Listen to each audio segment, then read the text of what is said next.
ইতিমধ্যে আপনারা জানেন যে আসলে প্রস্তুরিত খাবার কিংবা প্যাকেটজাত জুস কিংবা লোকাল দোকানগুলোতে পাওয়া কোনো খাবারই অ্যাকচুয়ালি স্বাস্থ্যসম্মত না। আপনারা দেখতে পাচ্ছেন একটা এক্সপেরিমেন্ট চালানো হচ্ছে।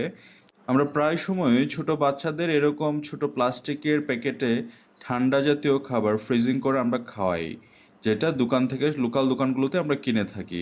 দেখতে পাচ্ছেন এটা একটা সুন্দর গামছার মধ্যে দিয়ে এরকম চাপার পরে কেমন হয়।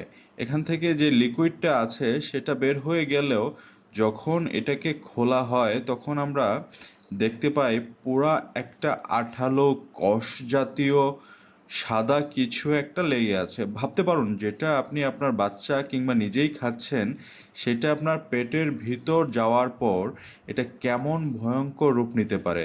তাই আমরা সাবধান হই, এ সমস্ত অস্বাস্থ্যকর খাবার থেকে নিজেকে এড়িয়ে চলি। যদি কিছু খেতেই হয় তাহলে নিজে বানিয়ে খাই।